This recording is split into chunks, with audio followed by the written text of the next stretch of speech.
अस्सलामु अलैकुम वरहमतुल्लाहि वबरकातुहू। बिस्मिल्लाहिर्रहमानिर्रहीम वस्सलातु वस्सलामु अला अशरफिल अंबिया वल मुरसलीन। आज जिस टॉपिक पर हम गुफ्तगू करेंगे वो हमारा है ग्लाइकोजिनोलाइसिस। अब इसको समझने के लिए हम इसी के वर्ड से ही समझने की कोशिश करेंगे। ग्लाइकोमीन, glycogen, glycogen lysis mean break down. तो अब क्या है कि ये ग्लाइकोजिनोलाइसिस जो है it's a break down of glycogen. Very simple definition है। बाज़ात ये MCQs में भी आ जाती है और बाज़ात SCQs के अंदर एक नंबर की भी डेफिनेशन इस तरह की आ जाती हैं। तो इसलिए इनको उन्हीं के अल्फाज से ही समझने की कोशिश करें। अब इसका मतलब क्या हुआ कि हमने ये जो पूरे का पूरा आज लेक्चर लेना है वो किसके मतलब होगा कि हमने ग्लाइकोजन की ब्रेकडाउन करनी है, और ग्लाइकोजन की ब्रेकडाउन से एंड प्रोडक्ट हमें क्या मिलेगा, वो हमें ग्लूकोज मिलेगा। अच्छा, ये जो है इसमें हम जो टॉपिक कवर करेंगे वो ये तो करेंगे डिफाइन द ग्लाइकोजिनोलाइसिस। उसके बाद हम देखेंगे कि कहाँ पर ग्लाइकोजिनोलाइसिस होती है, फिर हम बॉडी के किस पार्ट में होती है, तो उसके सेल्स के कौन से हिस्से में होती है इसको देखेंगे। फिर हम देखेंगे कि ग्लाइकोजिनोलाइसिस किस वक्त में होती है, ये भी हम देखेंगे। इसकी सिग्निफिकेंस क्या है इसको भी हम समझेंगे इंशाल्लाह। अब जैसे कि रोज़े भी करीब हैं तो आप रोज़ों की सूरत में भी देखते हैं कि ये फास्टिंग कंडीशंस हैं। रोज़े की हालत में हम देखते हैं कि इतने लंबे अरसे तक हम फास्टिंग करते हैं, तो हमारी जो बॉडी है वो एनर्जी कहाँ से लेती है, किस अंदाज से लेती है। अल्लाह ने, नेचर ने एक नेचुरल प्रोसेस रखा है। उन्हीं प्रोसेस में से एक प्रोसेस ग्लाइकोजिनोलाइसिस है, जिसके ज़रिए से हम अपनी एनर्जी, अपनी ग्लूकोज हासिल करते हैं। आइए हम इसको समझने की कोशिश करते हैं। डिफाइन द ग्लाइकोजिनोलाइसिस हो गया कि break down of the glycogen, ये हमारा कवर हो गया। इसके बाद है कि ये कहाँ पर होती है, बॉडी के कौन से आर्गन में होती है, जो लीवर और मसल्स, ये दो जगहों पे होती है। लीवर और मसल्स के सेल कौन सा इन्वॉल्व होगा, सेल के अंदर जो लीवर और मसल्स के सेल हैं उसके साइटोसोल के अंदर जो है ये होगी। और बाज़ एविडेंस ये भी हैं कि साइटोसोल के साथ साथ उसके अंदर जो ऑर्गेनेल्स हैं लाइसोसोम्स के अंदर भी होती है, लेकिन उसको हम जब लास्ट में हम पढ़ रहे होंगे पूरा पाथवे, तो वहाँ पर आपको समझाऊंगा कि किस तरह से लाइसोसोम में कितने % होती है। अच्छा, अब हमने ये देखना है कि इसकी सिग्निफिकेंस क्या है, ये कब होती है। ये तब होगी ग्लाइकोजिनोलाइसिस स्टार्ट जब हमारी बॉडी के अंदर जो है फास्टिंग कंडीशंस होगी, हमने मज़ीद कार्बोहाइड्रेट या मज़ीद जो फूड इनटेक हम नहीं कर रहे, हम भूख की हालत में हैं। अब हमारी बॉडी को एनर्जी चाहिए, जो एनर्जी ATP के फॉर्म में चाहिए या ग्लूकोज की फॉर्म में चाहिए कि दोबारा उसकी ग्लाइकोलाइसिस हो। तो ये सारी कंडीशंस की सूरत में अब हमारी बॉडी ने जो पहले से कुछ एक्सेस अमाउंट में जो हमारे पास ग्लूकोज थी, जो हमने स्टोर हमारी बॉडी ने कर ली थी, वो क्या होगी, ऐसा ऐसा उसकी ब्रेकडाउन होना शुरू होगी, और ब्रेकडाउन होकर वो हमें दोबारा से फिर से ग्लूकोज प्रोवाइड करेगी ताकि हम अपना ब्लड ग्लूकोज लेवल को मेंटेन रख सकें और मसल्स के अंदर भी एनर्जी हासिल कर सकें। अब ये देखें, ये तो हमें हो गया कि ग्लाइको जो है इसकी जो सिग्निफिकेंस है कि फास्टिंग कंडीशंस में जब रोज़े की हालत में है, भूख की हालत में है, तब क्या होगी, हमें लीवर के अंदर जो मौजूद ग्लाइकोजन है वो उससे हमें क्या हासिल होगा, उससे याद रखें कि उससे हमें ग्लूकोज मिलेगी। अब ये जो ग्लूकोज हासिल होगी ये हमारे ब्लड ग्लूकोज लेवल को मेंटेन रखेगी, लीवर ग्लाइकोजन। अब दूसरी साइड पे आगे एक्सरसाइज मसल, जब आप स्ट्रेनस एक्सरसाइज कर रहे हैं, हैवी एक्सरसाइज कर रहे हैं, तो उस सूरत के अंदर भी अब मसल को क्या चाहिए, मसल्स को एनर्जी चाहिए, अपनी ATP प्रोडक्ट जो है उसको मेंटेन रखनी है, एनर्जी को, ऑक्सीजन लेवल को मेंटेन रखना है।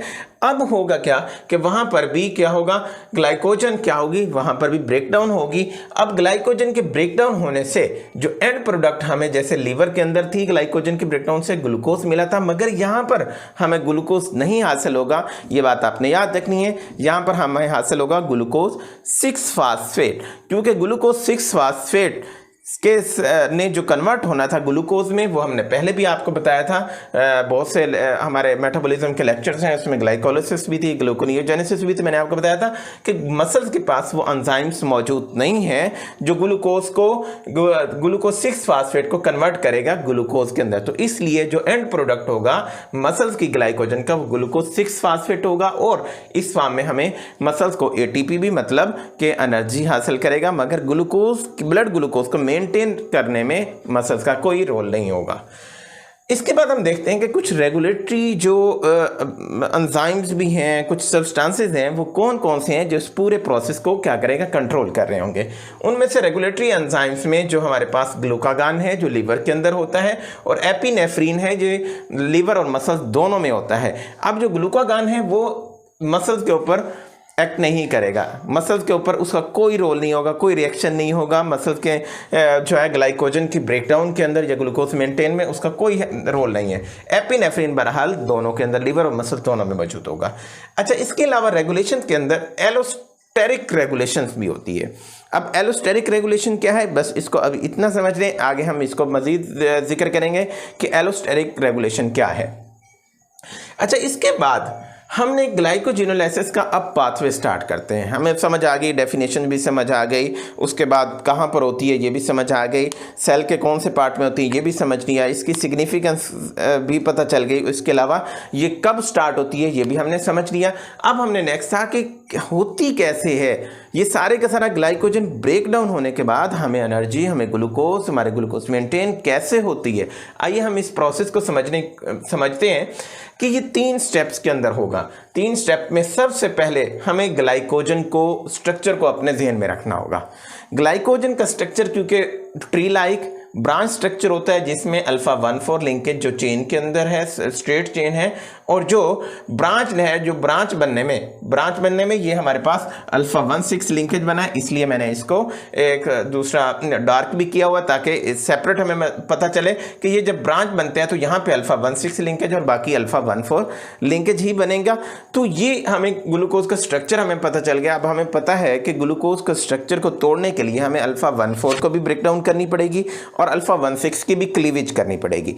अब ये स्ट्रक्चर को ज़हन में रखते हुए अब हमने आना है कि ग्लाइकोजन का जब हमने इसकी ब्रेक डाउन करनी है, ग्लाइकोजेनोलाइसिस होनी है, ग्लूकोज लेनी है, तो कौन कौन से स्टेप्स होंगे। नंबर 1 हमारे पास होगा कि शॉर्टनिंग ऑफ चेन।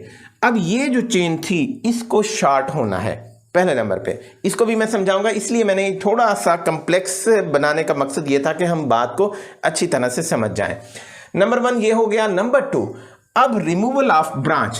पहले तो चेन को छोटा हुआ, फिर इसमें से जो ब्रांच थी उसको रिमूव, जो ब्रांच ये तो स्ट्रेट थी, ये ब्रांच इसको रिमूव कैसे होगी। अब ये भी रिमूव हो जाएगी। फिर उसके बाद होगा जो 3rd नंबर पर G6 फास्फेट से, क्योंकि लास्ट में हमारे पास बनेगा G6 फास्फेट और उसको कन्वर्ट होना है ग्लूकोज में, जो लीवर में तो हो जाएगा मगर मसल में नहीं होगा, मसल में यहीं तक रहेगा।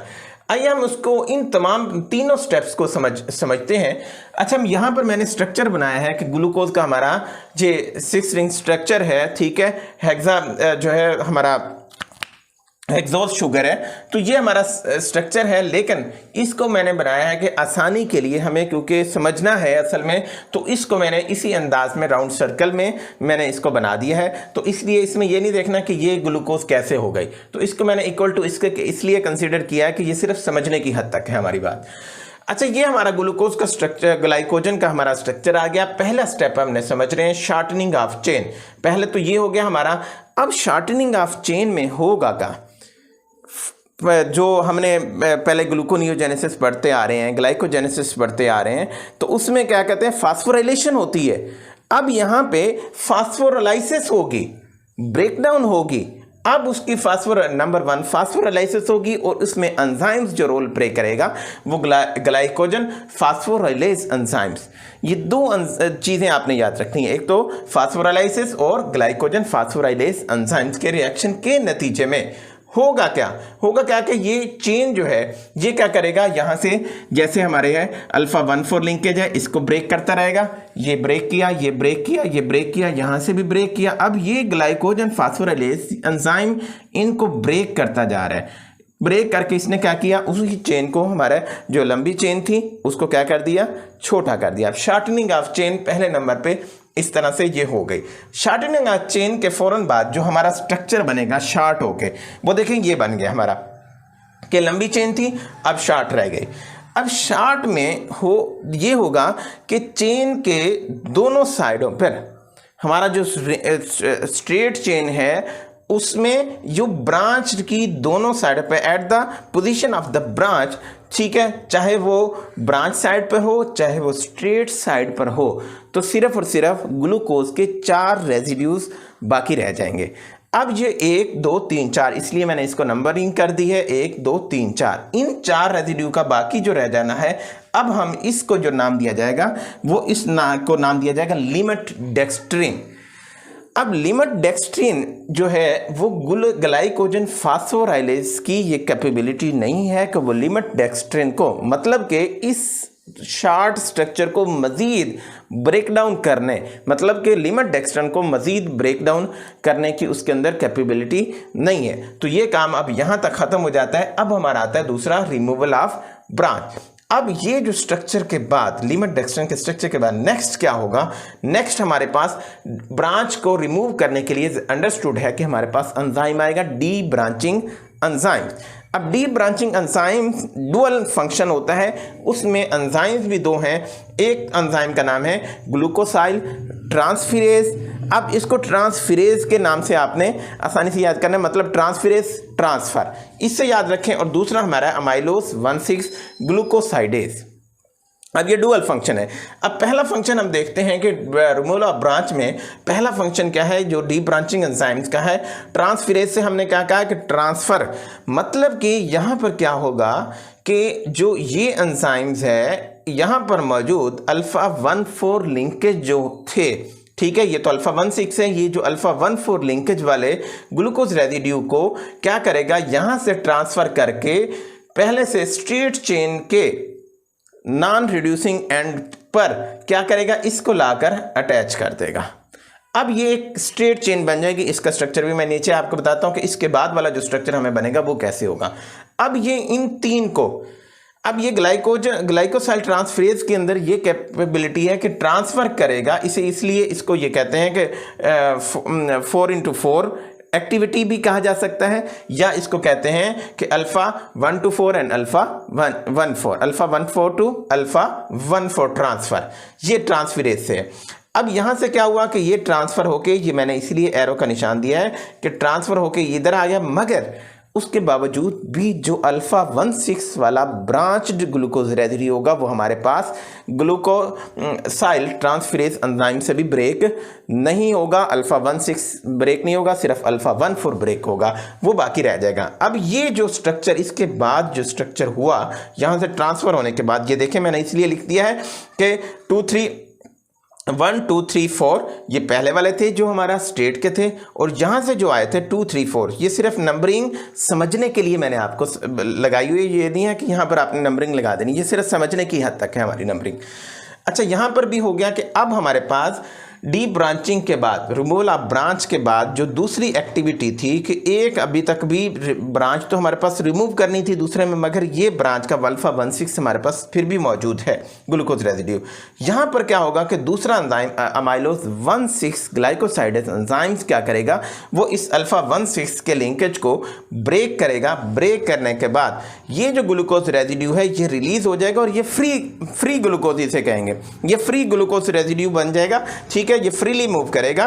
तो यहाँ पर अब हमारे पास जो नेक्स्ट स्ट्रक्चर होगा, क्योंकि ये भी फ्री हो गया और फ्री ग्लूकोज बना दी इसने, और इसके बाद जो डी ब्रांच ग्लाइकोजन अब हमारे पास बिल्कुल स्ट्रेट, क्योंकि ये रिमूव और स्ट्रेट चेन हमारे पास सिर्फ बाकी रहेगी, जिसमें पहले से स्ट्रेट चेन के मौजूद थी, और यहाँ से जो ट्रांसफेरेज ने ट्रांसफ़र किए थे वो वाले अल्फा 1,4 वाले। अब हमारे पास सिर्फ और सिर्फ कौन सा लिंकेज रह गया, स्ट्रेट चेन में अल्फा 1,4 लिंकेज बाकी हमारे पास रह गया। अब नेक्स्ट क्या होगा, इस स्ट्रक्चर से आगे डी ब्रांच ग्लाइकोजन, फिर यहां पर एंजाइम्स आएगा फास्फोराइलेज। अब फास्फोराइलेज एंजाइम्स क्या करेगा, फास्फोराइलेज एंजाइम्स यहां पर एक और बात बतानी है कि यहां पर क्या होगा, इनकॉर्पोरेशन ऑफ इनऑर्गेनिक फास्फेट।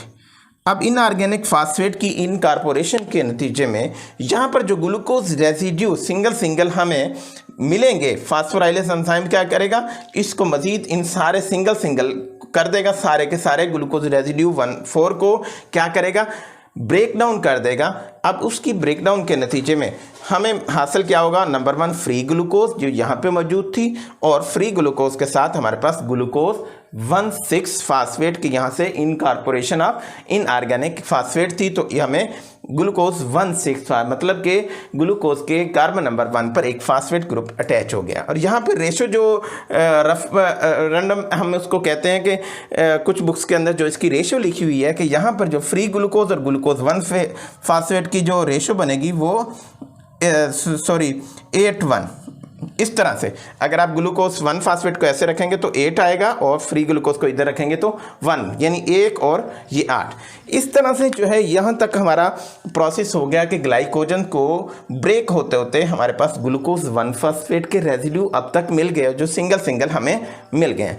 अब ग्लूकोज 1 फास्फेट से फास्फो ग्लूकोम्यूटेज एंजाइम, पहले भी मैंने इस चीज़ का जिक्र किया था, आपके पिछले लेक्चर्स में देख सकते हैं कि जहाँ पर म्यूटेज एंजाइम आएगा वहाँ पर क्या होगा कि जो जिस कार्बन नंबर पर पहले से फास्फेट ग्रुप लगा होता है तो उससे म्यूटेट होकर मतलब चेंज होकर किसी और के पर लग जाता है। अब हमारे पास यहाँ पे ग्लूकोज 1 फास्फेट था, तो फास्फोग्लूकोम्यूटेज जब एंजाइम ने रिएक्ट किया तो in the presence of this enzyme glucose 1 phosphate will be converted into glucose 6 phosphate. The phosphate group attach at the carbon number 6, ठीक है, उसकी पोजीशन पर अटैच्ड हो गया। अब यहाँ तक हमने ग्लूकोज 6 फास्फेट हमने बात की थी, मैंने जब शुरू में बात की थी कि जो मसल्स के अंदर होगी वो ग्लाइकोजन की ब्रेकडाउन होगी वो सिर्फ ग्लूकोज 6 फास्फेट तक एटीपी प्रोडक्शन उसको एनर्जी देगी, ठीक है, वहाँ तक उसका स्टॉप हो जाएगा। आगे अभी हम देखते हैं कि ग्लूकोज 6 फास्फेट से अगर तो लीवर है तो लीवर में क्या होता है, लीवर में कि ये सेल्स में उस सेल्स के एंडोप्लाज्मिक रेटिकुलम के अंदर ये एंजाइम्स मौजूद है जिसका नाम है ग्लूकोज 6 फास्फेटेज। ये एंजाइम्स मसल्स को लीवर से डिफरेंशिएट कर रहे हैं। ये एंजाइम मसल में मौजूद नहीं है ग्लूकोज 6 फास्फेटेज। ये एंजाइम एंडोप्लाज्मिक रेटिकुलम लीवर के सेल्स के उसमें मौजूद है। तो क्या हुआ कि ग्लूकोज 6 फास्फेट उस एंजाइम की मौजूदगी में क्या होगी, glucose 6 phosphate convert into glucose यहाँ पर ग्लूकोज में ये कन्वर्ट हो जाएगी। अच्छा, ये प्रोसेस हो गया कि ग्लाइकोजन से, हम इसको सिंपल लफ्ज़ में कह दें कि हमारा ग्लाइकोजन से लेकर ग्लूकोज तक का जो सफ़र है इसको क्या कहा जाएगा, ग्लाइकोजिनोलाइसिस। ब्रेकडाउन होते होते ग्लूकोज बनने का अमल। अब अगर मैं इसको इंतहाई मुख्तसर अंदाज में, ये तो सिर्फ समझाने के लिए किया था कि मैं कहूँ कि ग्लाइकोजन से कैसा हुआ, ग्लाइकोजन से जब ब्रेकडाउन हुई एंजाइम्स कौन से रिएक्ट किए, ग्लूकोसाइल ट्रांसफरेज, अमाइलोज 1,6 ग्लूकोसाइडेज और फास्फोराइलेज, ये एंजाइम्स के रिएक्शन के नतीजे में क्या हुआ, ग्लाइकोजन से ग्लूकोज 1,6 फास्फेट बनेगी, ठीक है। ये प्रोसेस सारा अगर स्किप करें समझाने के अलावा, क्योंकि ये समझाने के लिए था, तो ग्लाइकोजन से डायरेक्ट बनेगी इन एंजाइम्स के रिएक्शन के नतीजे में ग्लूकोज 1 फास्फेट। ग्लूकोज 1 फास्फेट से क्या होगा, फास्फोग्लूकोम्यूटेज एंजाइम आएगा जो उसकी पोजीशन को चेंज करते हुए ग्लूकोज 6 फास्फेट बनाएगा और ग्लूकोज 6 फास्फेट से ग्लूकोज 6 फास्फेटेज एंजाइम आएगा और यहाँ पे एक जो है फास्फेट रिलीज होगा और बाकी हमारे पास क्या रह जाएगी, ग्लूकोज बन जाएगी। तो इस तरह से ये पाथवे ग्लाइकोजिनोलाइसिस का हमने समझ लिया और ये तीनों स्टेप हमें पता चल गया कि ग्लूकोज शॉर्टनिंग चेन भी होगी, रिमोला ब्रांच भी हो गया और ग्लूकोज 6 फास्फेट से ग्लूकोज 6 बनने का अमल। ये तो हो गया लीवर में।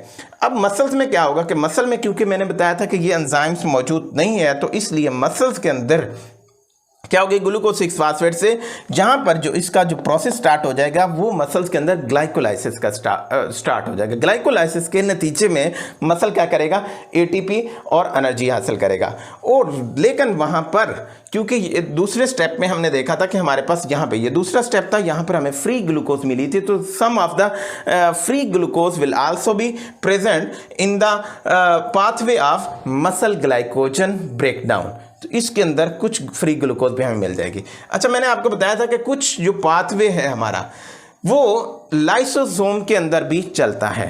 अब वहाँ वो सिर्फ और सिर्फ बहुत थोड़ा है, 1 to 3% ही उसको कहते हैं। तो वहाँ पर एक एंजाइम है जिसको का नाम है एसिड माल्टेज।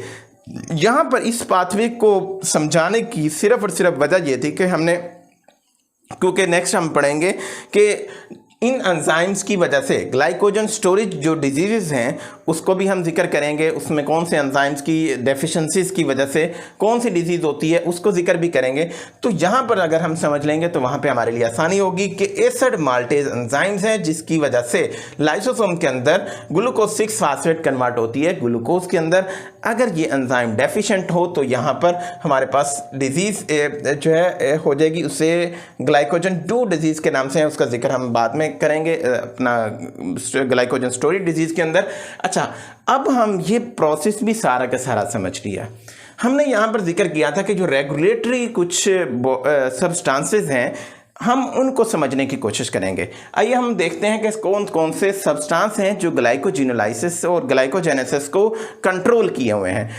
मैंने आपको ग्लाइकोजेनेसिस में बताया था कि अगर एटीपी की प्रोडक्शन हमारे पास ज़्यादा है, एटीपी हमारे पास ज़्यादा है तो क्या होगा, एटीपी के ज़्यादा होने के साथ बल्कि इंसुलिन के ज़्यादा होने से जब हमारे पास बहुत ज़्यादा हम क्या लेंगे, ग्लूकोज इंटेक कर लेंगे तो इंसुलिन क्या करेगी, इंसुलिन की प्रोडक्शन भी बहुत ज़्यादा हो जाएगी। इंसुलिन की प्रोडक्शन भी ज़्यादा होगी तो साथ ग्लाइकोजेनेसिस भी स्टार्ट हो जाएगी।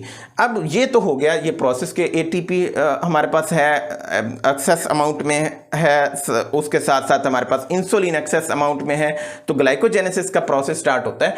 तो यहाँ पर हम देखते हैं कि ग्लाइकोजिनोलाइसिस को रेगुलेट करने में कौन कौन से सब्सटेंसेस अपना रोल प्ले करते हैं। अब देखें नंबर 1 पे हम देखते हैं muscle contraction, role of calcium and AMP in the muscle contraction.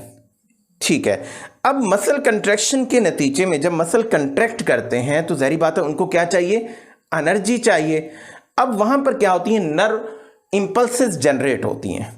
अब नर्व इंपल्सेस जनरेट होने के नतीजे में भी वहाँ पर जो सार्कोप्लाज्मिक मेम्ब्रेन है, sarcoplasmic membrane special type of endoplasmic reticulum होता है, उसमें वो क्या होता है, उसके पास special type of endoplasmic reticulum जो सार्कोप्लाज्मिक मेम्ब्रेन है उसके वो किससे बाइंड क्या होता है, उसके पास क्या मौजूद होता है, कंट्रैक्शन, मसल की कंट्रैक्शन के लिए उसके में कैल्शियम मौजूद होता है। अब क्या होगा, जब मसल की कंट्रैक्शन होगी तो उस सूरत में सार्कोप्लाज्मिक मेम्ब्रेन से क्या होगा, कैल्शियम रिलीज होगा। मैंने इन शॉर्ट में थोड़ा सा आपको करके सिर्फ समझा रहा हूं साथ साथ कि मसल कंट्रैक्शन हुई तो कैल्शियम रिलीज हो जाएगा। अब सार्कोप्लाज्मिक मेम्ब्रेन से जब मसल कैल्शियम रिलीज होगा तो कैल्शियम को बाइंड करने के लिए बॉडी के अंदर नेचर में एक प्रोटीन मौजूद है जिसका नाम है कालमोडोलिन। अब ये क्या करती है, ये बाइंडिंग प्रोटीन है फॉर कैल्शियम के लिए, तो कैल्शियम फौरन क्या करेगा, calcium will be bound to calmodulin. अब कैल्शियम जब कालमोडोलिन से बाइंड कर जाता है तो ये एक्टिवेट किसको करता है, ये ग्लूकोज फास्फेटेज काइनेज इसको एक्टिवेट करेगा और अल्टीमेटली क्या होगा, अल्टीमेटली ग्लाइकोजन फास्फोराइलेज एक्टिवेट दूसरा ग्लाइकोजन फास्फोराइलेज एक्टिव होगा और अल्टीमेटली हमें क्या हो जाएगी, ग्लाइकोजेनेसिस स्टार्ट हो जाएगी। ये तो हो गया रोल ऑफ कैल्शियम। अब रोल ऑफ एएमपी की मैंने बात की थी कि उसको भी एक साथ ही हम इसी के साथ ही ले लेते हैं कि रोल ऑफ कैल्शियम कैल्शियम ये हो गया और रोल ऑफ एएमपी की हम यहाँ पे बात कर लेते हैं। पहले रोल ऑफ, जब मसल को कंट्रैक्शन होना है, मसल को अपनी मोबिलिटी करनी है, मोटिलिटी करनी है तो उसमें क्या हो गया, उसको एनर्जी रिक्वायर्ड है। अब जो एक्सरसाइजिंग मसल है स्ट्रेनस एक्सरसाइज के दौरान अब क्या होगा, आपने देखा होगा ये कंडीशन होती है कि मतलब हाइपोक्सिया हो जाता है। ऑक्सीजन की जब हम बहुत ज़्यादा एक्सरसाइज करते हैं तो उन मसल्स के अंदर क्या हुआ, तो ऑक्सीजन की कमी हुई, हाइपोक्सिया की सूरत में क्या होगा, एटीपी भी वहां पर क्या हो जाएंगे, एटीपी भी डाउन हो जाएंगे। अब एपीपी जब डिक्रीज हो जाएगा तो अल्टीमेटली क्योंकि ट्राइफॉस्फेट डिक्रीज हुआ, यूटिलाइज होता जा रहे हैं, ठीक है, एनर्जी एटीपी यूज हो रही है तो बाकी हमारे पास एएमपी बच जाएगा और एएमपी की जो वैल्यू है वो क्या करेगी, इंक्रीज कर देगी। Calcium oxygen decrease, ATP decrease हो गई, अल्टीमेटली एएमपी इंक्रीज हो गया। रोल ऑफ एएमपी पढ़ से जब एएमपी इंक्रीज होगा तो उस सूरत में क्या करेगा, एएमपी इंक्रीज एएमपी जो होता है जब वो बाइंड कर देता है, करता है इनएक्टिव ग्लाइकोजन फास्फोराइलेज बी, इसके साथ करेगा बाइंड। अब लेकिन ये इनएक्टिव फॉर्म में है। अब ये क्या करेगा, जब इनएक्टिव फॉर्म में इसके साथ एएमपी करेगा तो एएमपी की बाइंड होने के नतीजे में ये कन्वर्ट हो जाएगा एक्टिव ग्लाइकोजन फास्फोराइलेज ए। जब ये फास्फोराइलेज ए एक्टिव हो जाएगा तो अल्टीमेटली ये क्या करेगा, उस ग्लाइकोजेनोलाइसिस स्टार्ट कर देगा। तो इस तरह से ये रोल ऑफ कैल्शियम और रोल ऑफ एएमपी हमने यहाँ पे समझ लिया कि ग्लाइकोजेनोलाइसिस में इसका क्या रोल है। इसके बाद हम देखते हैं कि ग्लूकोज, अगर ग्लूकोज तो हमारे पास हमने पहले कहा था बहुत ज़्यादा हो तो ग्लाइकोजेनेसिस स्टार्ट होगी, लेकिन ग्लूकोज अगर कम है, डिक्रीज अमाउंट में है, तो इस सूरत में अब बॉडी को ग्लूकोज की ज़रूरत है। अब बॉडी को जब ग्लूकोज की ज़रूरत है तो स्टार्ट क्या होगा, ग्लाइकोजेनोलाइसिस। ब्लड के अंदर ग्लूकोज कम हो गया है तो लीवर के अंदर ग्लूकोज, जब ब्लड ग्लूकोज कम होगी तो लीवर की ग्लाइकोजेनोलाइसिस स्टार्ट करेगी, ठीक है। तो ग्लाइकोजेनोलाइसिस इंक्रीज हो जाएगी, मतलब ये स्टार्ट हो जाएगी। अब हम देखें कि अगर एटीपी हमारे पास, एक तो होते हैं डिक्रीज, एक होता है नॉर्मल, एक है एक्सीड एक्सेस। अब यहाँ पर एटीपी हमारे पास नॉर्मल है, हमारी बॉडी को कोई इशू नहीं, हमारे पास एनर्जी मौजूद है, तो क्या होगा, लीवर या मसल्स के अंदर ये हम कहते हैं कि एटीपी का नॉर्मल होना क्या है, ग्लाइकोजेनोलाइसिस के लिए इनहिबिटर है। तो मतलब कि अभी कोई ज़रूरत नहीं है, हमारे बॉडी को एनर्जी मौजूद है, इसलिए अभी ब्रेक डाउन करने की जो स्टोरेज है उसको स्टोर ही रहने दें, उसको ब्रेक करके हमें ग्लूकोज नहीं देनी, ये मतलब है। इस एटीपी के साथ मैं यहाँ पे देख लूँ कि अगर ग्लूकोज, एटीपी और ग्लूकोज दोनों क्या होंगे, अगर हमारे पास नॉर्मल होंगे तो दोनों इनहिबिटर के तौर पे काम करते हैं। तो इस सूरत में एटीपी के नॉर्मल और ग्लूकोज के नॉर्मल में ग्लाइकोजेनोलाइसिस नहीं स्टार्ट होगी। मगर एएमपी जैसे हमने यहां पर बात की थी, तो यहां पर भी है कि अगर तो एएमपी क्या हुआ, बढ़ गया, जैसे एडिनोसिन मोनोफॉस्फेट जब इंक्रीज हो जाएंगे तो फिर क्या स्टार्ट होगी, ग्लाइकोजेनोलाइसिस इंक्रीज हो जाएगी। इसको भी आगे हम समझते हैं। अब ग्लूकोज, ये भी हमने देख लिया। इसके बाद ग्लूकोज 6 फास्फेट, अगर ये भी, क्योंकि ये भी एनर्जी है, जैसे मसल्स के अंदर ग्लूकोज 6 फास्फेट का है, अगर ग्लूकोज 6 फास्फेट भी हमारे पास नॉर्मल कंडीशन में है तो ये भी इनहिबिटर है ग्लाइकोजेनोलाइसिस का। मगर अभी भी क्योंकि हमारे पास एनर्जी भी मौजूद है तो हमें अभी कोई ब्रेकडाउन की ज़रूरत नहीं है। अब यहाँ पर आ जाते हैं एंजाइम्स का, जो यहाँ पर मैंने जिक्र किया था कि रेगुलेटरी एंजाइम्स ग्लूकागान, एपिनेफ्रिन।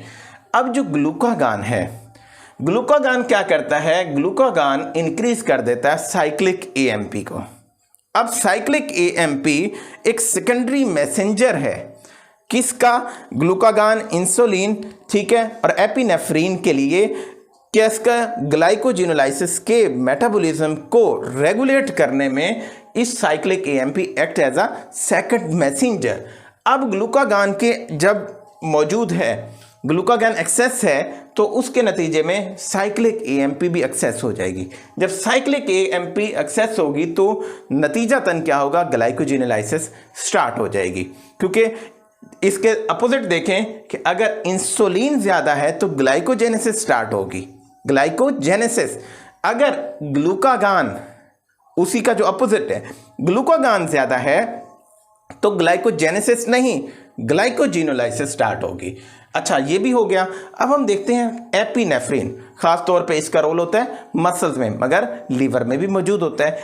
अब एपिनेफ्रिन के नतीजे में, एपिनेफ्रिन ज़्यादा है तो क्या होगा, साइक्लिक एएमपी फिर इंक्रीज हो जाएगा और ग्लाइकोजेनोलाइसिस स्टार्ट हो जाएगी। मगर कैसे, अब एपिनेफ्रिन का जब ज़्यादा होना क्या करता है, एक्टिवेट करता है एक एंजाइम जिसका नाम है एडिनाइलेट साइक्लेज। अब ये एंजाइम जब क्या हुआ, एक्टिवेट हुआ, तो इस एंजाइम्स के नतीजे में एटीपी कन्वर्ट हो जाएगी साइक्लिक एएमपी में। ये एंजाइम्स करेगा, इसका ज्यादा होना क्या, इसको क्या करना, एक्टिव करना है। इसको एक्टिव करने के नतीजे में एटीपी साइक्लिक एएमपी में कन्वर्ट हो जाएगी। साइक्लिक एएमपी क्योंकि सेकंड मैसेंजर के तौर पर काम करता था, वो क्या करता है, साइक्लिक एएमपी क्या करता है, प्रोटीन काइनेज को इंक्रीज कर देता है, उसकी एक्टिविटी को बढ़ा देता है। प्रोटीन काइनेज, जब प्रोटीन काइनेज की एक्टिविटी इंक्रीज हो जाती है तो उसके नतीजे में फास्फोराइलेज काइनेज की एक्टिविटी को वो इंक्रीज कर देता है। यानी एक दूसरे के लिए साइनर्जेटिक इफेक्ट रख रहे हैं कि एक ज़्यादा है तो दूसरा भी उसको ज़्यादा कर रहा है। प्रोटीन काइनेज इंक्रीज हुआ है तो उसके नतीजे में फास्फोराइलेज काइनेज भी इंक्रीज होगी उसकी एक्टिविटी। अब ये फास्फोराइलेज काइनेज जब इंक्रीज हो जाता है तो ये एक्टिव करता है ग्लाइकोजन फास्फोराइलेज। और आप यहाँ पे देखते हैं कि हमारे पास एंजाइम, ये रेगुलेटरी एंजाइम्स है ग्लाइकोजन फास्फोराइलेज। अब ये एंजाइम जब क्या होगा यहाँ पर एक्टिव हो जाएगा तो अंडरस्टूड है आपको, ग्लाइकोजन फास्फोराइलेज स्टार्ट होगा। तो यहाँ से आप देखें कि ब्रेकिंग शुरू हो गई है। तो यहाँ पर हम क्या लिखा है मैंने, इसलिए कि यहाँ पर अल्टीमेटली क्या होगा, ग्लाइकोजिनोलाइसिस स्टार्ट हो जाएगी। मतलब क्या हुआ कि ग्लूकागान के ज्यादा होने से साइक्लिक एएमपी ज्यादा होगा, ग्लाइकोजिनोलाइसिस होती है। एपिनेफ्रिन के ज्यादा होने से भी साइक्लिक एएमपी ज्यादा होता है और प्रोसेस से गुजरते हुए आखिरकार अल्टीमेटली ग्लाइकोजिनोलाइसिस स्टार्ट हो जाती है। तो ये हमारा था एक तारफ जिसमें डेफिनेशन भी हो गई, कहाँ पे होती है, कब होती है, किस वक्त में होती है, कौन सी जगह पर, सेल के कौन सी जगह पर होती है, और इसके अलावा सिग्निफिकेंस क्या है, इंपॉर्टेंस क्या है, रेगुलेटरी एंजाइम्स क्या हैं, और इसकी रेगुलेटरी एंजाइम के साथ रेगुलेटरी सब्सटेंसेस और क्या है। प्रोसेस पूरा ग्लाइकोजन से ब्रेक होकर ग्लूकोज लिवर में हमें क्या देती है, ठीक है, ग्लूकोज मिलती है। मसल्स में हमें ग्लूकोज नहीं, ग्लूकोज 6 फास्फोराइलेज। ये सारे के सारे प्रोसेस जो मैंने आपको शुरू में बताए थे कि हम इन टॉपिक को कवर करने की कोशिश करेंगे। उम्मीद है कि हम आप समझ चुके होंगे। इस वक्त के लिए इजाज़त चाहता हूँ। अल्लाह हाफिज़।